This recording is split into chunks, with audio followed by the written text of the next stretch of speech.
আসসালামু আলাইকুম, hello viewers, আশা করি আপনারা সকলেই ভালো আছেন। টেকনিশিয়ান ডিজিটাল বিজনেস প্ল্যাটফর্মের পক্ষ থেকে আপনাদের সকলকে জানাই আন্তরিক শুভেচ্ছা এবং অভিনন্দন। আজকের ভিডিও থেকে জানতে পারবেন কিভাবে আপনারা সঠিক নিয়মে টেকনিশিয়ান ডিজিটাল বিজনেস প্ল্যাটফর্ম যে অ্যাকাউন্টটি আছে আপনার এই অ্যাকাউন্টটি ভেরিফাই করবেন। ভেরিফাই করার মাধ্যমে টেকনিশিয়াতে যত প্রজেক্ট আছে আপনি এই প্রত্যেকটা প্রজেক্টের মাধ্যমে ইনকাম করবেন। সম্পূর্ণ প্রসেস আজকের এই ভিডিও থেকে জানতে পারবেন। যেহেতু আপনি একটি অ্যাকাউন্ট রেজিস্ট্রেশন করেছেন, রেজিস্ট্রেশন করার মাধ্যমে টেকনিশিয়ান ডিজিটাল বিজনেস প্ল্যাটফর্ম থেকে কিন্তু ইনকাম করতে পারবেন না, যেহেতু আপনি এখান থেকে অ্যাকাউন্টটি ভেরিফাই করেন নাই।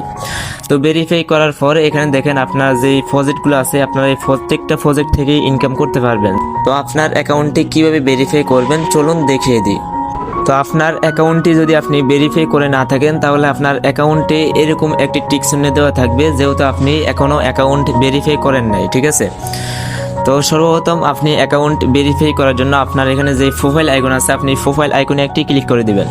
প্রোফাইল আইকনে ক্লিক করার পরে আপনি এখানে দেখেন অ্যাড ব্যালেন্স নামে একটা অপশন আছে, আপনি এই অ্যাড ব্যালেন্সে একটি ক্লিক করে দিবেন। অ্যাড ব্যালেন্সে ক্লিক করার পরে আপনার অ্যাকাউন্টে যদি কোনো টাকা না থাকে তাহলে আপনার অ্যাকাউন্টে শূন্য দেখাবে, ঠিক আছে। তো আমার অ্যাকাউন্টে যেহেতু নতুন, মানে এখনও অ্যাকাউন্ট ভেরিফাই করি নাই, তাই আমি এখানে যে অ্যাড ব্যালেন্স লেখা আছে আমি এই অ্যাড ব্যালেন্সে একটি ক্লিক করে দিব, ঠিক আছে। এখানে অ্যাড ব্যালেন্সে ক্লিক করার পরে আপনার এখানে অ্যামাউন্ট লিখতে হবে 280 টাকা, যেহেতু আপনি 280 টাকা দিয়ে অ্যাকাউন্ট ভেরিফাই করতে হবে। তো আমি 280 টাকা লেখার পরে এখানে যে পে নাও বাটন আছে আপনারা এটার উপরে একটি ক্লিক করে দিবেন। পে নাও বাটনে ক্লিক করার পরে এখানে আপনার 4টি অপশন আসবে, বিকাশ এবং নগদ এবং রকেট এবং উপায়ের মাধ্যমে আপনি অ্যাকাউন্টটি ভেরিফাই করতে পারবেন, ঠিক আছে। আপনি যদি বিকাশ থেকে অ্যাকাউন্ট ভেরিফাই করেন তাহলে বিকাশে ক্লিক করবেন, এবং যদি নগদ থেকে অ্যাকাউন্ট ভেরিফাই করেন তাহলে আপনি নগদ সিলেক্ট করবেন, আর যদি রকেটের মাধ্যমে করেন তাহলে আপনি এখানে রকেট সিলেক্ট করবেন, ঠিক আছে। তো যেভাবে আপনি রকেট থেকে অ্যাকাউন্ট ভেরিফাই করবেন সেম নগদ থেকে করতে পারবেন এবং সেম বিকাশের মাধ্যমে অ্যাকাউন্ট ভেরিফাই করতে পারবেন। তো বিকাশ থেকে ভেরিফাই করার জন্য আমি বিকাশ সিলেক্ট করলাম। বিকাশ সিলেক্ট করার পরে এখানে একটু নিচের দিকে স্ক্রল করার পরে দেখেন এখানে ট্রানজ্যাকশন আইডি দিতে বলছে। তো আপনি ট্রানজ্যাকশন আইডি কোথায় পাবেন? ট্রানজ্যাকশন আইডি পাওয়ার জন্য এখানে দেখেন একটি নাম্বার দেখা যাচ্ছে, আপনার এই নাম্বারের পাশে যে কপি বাটন আছে আপনি এই কপি বাটনে ক্লিক করবেন, আপনার এই নাম্বারটি কপি হয়ে যাবে, ঠিক আছে। তো আপনি এই নাম্বারে 280 টাকা বিকাশ থেকে সেন্ড মানি করতে হবে। তো আমি এই নাম্বারটা এখান থেকে চাপ দিয়ে কপি করে নিলাম। কপি করার পরে আপনি বিকাশে চলে যাবেন। তো আমি বিকাশে চলে আসলাম। বিকাশে আসার পরে এখানে দেখেন যে সেন্ড মানি নামে একটা অপশন আছে, আপনি সেন্ড মানিতে ক্লিক করবেন। সেন্ড মানিতে ক্লিক করার পরে যে নাম্বারটি বসাচ্ছেন ওই নাম্বারটি এখানে পেস্ট করে বসাই দিবেন। পেস্ট করে বসানোর পরে এখানে যে নাম্বার আছে আপনি নাম্বারের উপরে ক্লিক করবেন। ক্লিক করার পরে এখানে যে অ্যামাউন্ট লিখতে বলছে আপনি এখানে 280 টাকা অ্যামাউন্ট লিখে দিবেন। 280 টাকা অ্যামাউন্ট লেখার পরে এখানে যে এগিয়ে যান বাটন আছে আপনি এগিয়ে যান বাটনে ক্লিক করবেন। এগিয়ে যান বাটনে ক্লিক করার পরে আপনার এখানে যে ফিনটি আছে বিকাশ ফিন, আপনি এই বিকাশের ফিন দিয়ে দিলে আপনার টাকাটা সেন্ড হয়ে যাবে। তো বিকাশের ফিন দেওয়া হয়ে গেলে এখানে যে সেন্ড মানি করতে ট্যাপ করুন, আপনারা এটা উপরে একটা ক্লিক করে ধরে রাখবেন, ঠিক আছে। তো আমি এটা উপরে চাপ দিয়ে ধরে রাখলাম, এই যে দেখেন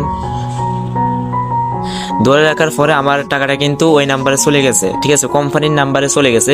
তো এখন এখানে যে ট্রানজ্যাকশন আইডিটা আছে আপনারা এই ট্রানজ্যাকশন আইডিটা কপি করে নেবেন, ঠিক আছে। তো এখানে যে কপি বাটন আছে আপনারা এই কপি বাটনে চাপ দিয়ে নাম্বারটা কপি হয়ে যাবে। তো আমি এই ট্রানজ্যাকশন আইডিটা এখান থেকে কপি করে নিলাম, এই নাম্বারটা কিন্তু কপি হয়ে গেছে। তো আমি এখন আবারও স্ক্রল করে ওই অ্যাকাউন্টে চলে আসলাম। আসার পরে এখানে যে ট্রানজ্যাকশন আইডি দিতে বলছে আপনারা এই ট্রানজ্যাকশন আইডিটা এখানে চাপ দিয়ে ধরে ভেরিফাই বাটনে ক্লিক করলে আপনার অ্যাকাউন্টটা ভেরিফাই হয়ে যাবে, ঠিক আছে। তো আমার ট্রানজ্যাকশন আইডিটা বসানো হয়ে গেছে। এবার ভেরিফাই বাটনে একটা ক্লিক করলাম। ভেরিফাই বাটনে ক্লিক করার পরে আমার অ্যাকাউন্টে কিন্তু 280 টাকা যোগ হয়ে গেছে, ঠিক আছে। এই যে দেখেন 280 টাকা এখানে চলে আসলো। তো এবার যেহেতু আমি আমার অ্যাকাউন্টটি ভেরিফাই করবো, তো ভেরিফাই করার জন্য আমি এখান থেকে ব্যাকে যাবো। ব্যাকে যাওয়ার পরে এখানে যে হোম আছে আপনার হোমে চলে আসবেন। আসার পরে এখানে যে সাবস্ক্রাইব নাও আপনারা এটার উপরে একটি ক্লিক করে দিবেন।